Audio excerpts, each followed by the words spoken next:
immediate responses to them from civil society organizations, international institutions, and the United Nations climate change policymaking process. Thank you.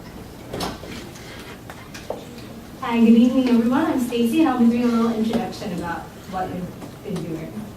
So on behalf of our clients, Brighter Bee and Humane Society International, we've prepared 3 projects regarding the impacts of animal agriculture on climate change, which target finance, women and gender, and youth involvement in the United Nations Framework Convention on Climate Change, which we will refer to throughout the presentation as the UNFCCC.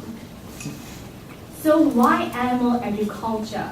The Food and Agriculture Organization of the United Nations has calculated that the global livestock sector actually is responsible for 18% of global greenhouse gas emissions, which breaks down to 37% of global methane emissions, 65% of nitrous oxide emissions, and 9% of carbon dioxide emissions. Carbon dioxide is the most referenced greenhouse gas in climate change discussions because of its longer lifetime in the atmosphere. However, methane and nitrous oxide are actually more potent in shorter time periods, 21 times more potent for methane and 289 times more for nitrous oxide. Also, the Intergovernmental Panel on Climate Change recently re-evaluated methane on a 20-year time frame as opposed to the usual 100-year time frame, which means that current effects from methane have not been measured in their entirety. Despite these facts, animal agriculture has been left out of the UNFCCC dialogue. International discussions have failed to address efforts to reduce greenhouse gas emissions and failed to promote adaptation measures to deal with the effects of animal agriculture. In addition, more than 60 billion animals per year are raised across the globe to produce animal-based food, which include meat, dairy, and eggs, mainly through factory farm systems, also known as intensive or industrial production methods. With the projected 34% increase in global population size by the year 2050, the world will require an estimated 70% increase in food production. And with meat-based diets on the rise across the globe, this means an increased intensification of an already stressed and environmentally threatening sector. For these reasons, we feel that it is necessary to bring animal agriculture to the table at international climate negotiations. Thus, we would like to start off by presenting finance guidelines to promote a more sustainable and humane animal agriculture industry.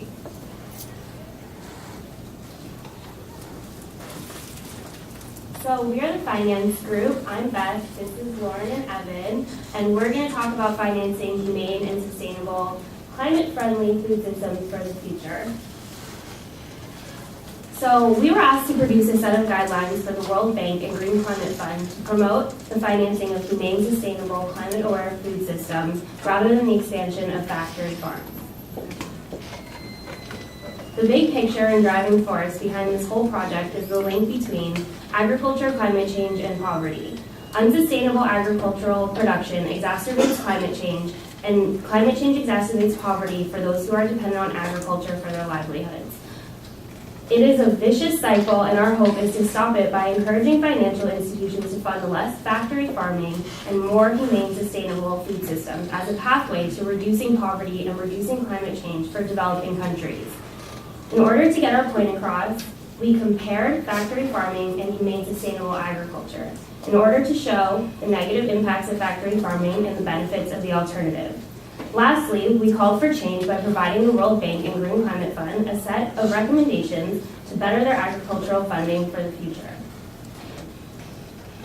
So first I will start with some background information on the institutions that we're trying to influence.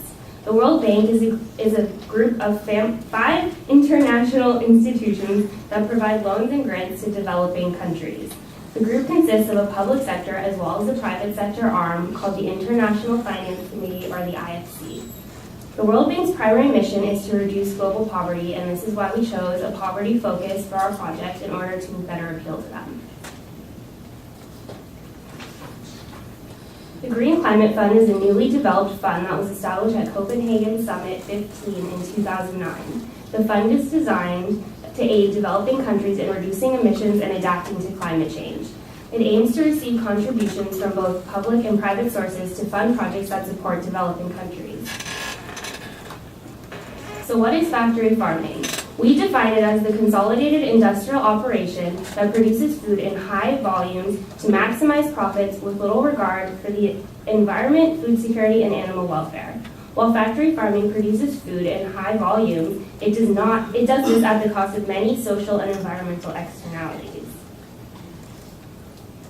Looking at some of these externalities in greater detail, factory farming is a major contributor to global greenhouse gases exacerbating climate change. It directly degrades land and water quality by improper management of waste products. It also is a main driver of deforestation, as many forests are cleared to create arable land for growing livestock feed. Intensive livestock farming itself is an inefficient use of calories and contributes to food security issues across the globe. For example, the production of 1 calorie of animal protein requires more than 10 times the fossil fuel input as a calorie of plant protein.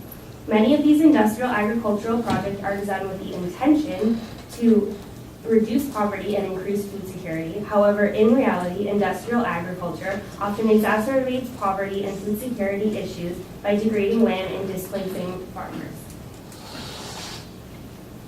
On the other hand, humane, sustainable, climate-friendly agriculture, or as we will refer to as humaneable agriculture for the remainder of the presentation, are practices that will sustainably increase agricultural productivity while simultaneously helping farmers adapt to changing climate and reducing greenhouse gas emissions. Some examples of humaneable agriculture include soil conservation, agroforestry, and livestock management. Soils have the potential to sequester carbon through soil conservation practices. An example of soil conservation is minimum tillage, which reduces the need for nitrogen fertilizers and increases the water holding capacity of soils. Agroforestry, which combines trees and shrubs with crops, has many of the same benefits, contributing to reforestation and reducing the need for nitrogen fertilizers. Sustainable livestock management, such as improved diets and grazing practices, protect water and soil, minimizing greenhouse gases, and creating a humane environment for livestock. Although we would discourage livestock use altogether, this is a more sustainable pathway than factory farming. These are just a few of the possibilities with humaneable agriculture. Overall, these practices combined enhance the achievement of national food security issues and development goals without the use of livestock intensification.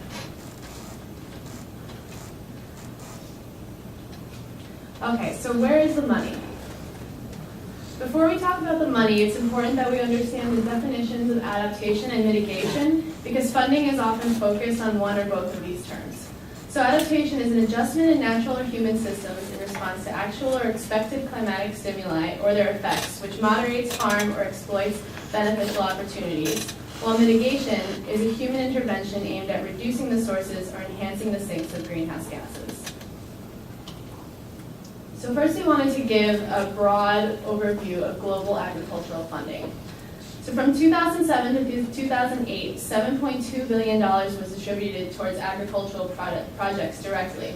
However, it's difficult to determine how much of this money went towards factory farming versus humane or sustainable farming. The UNFCCC estimates that we will need an additional $14 billion annually by 2030. That being said, there are current gaps in funding. For example, this graph shows that if the Copenhagen Accord is met, there will be $100 billion for mitigation by 2020. However, it's estimated that by 2030, $140 to $175 billion will be needed. So first, now we're going to talk specifically about what the World Bank is doing. They're doing a great deal to fund agricultural projects. By 2012, the World Bank wanted to increase their funding for agriculture to $6.8 billion annually. In 2011, they reached $5.7 billion. However, Bretton Woods, a private organization, showed that 1/3 of this money was being invested in agribusiness by the IFC, the private sector arm of the World Bank. Next, the Green Climate Fund.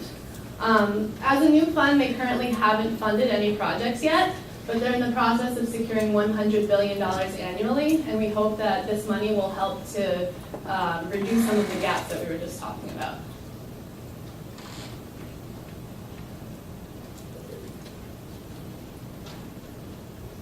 So in summary, we want the World Bank and Green Climate Fund to follow sustainable agricultural projects that consider climate change, reduce greenhouse gas emissions, reduce poverty, and blend adaptation and mitigation.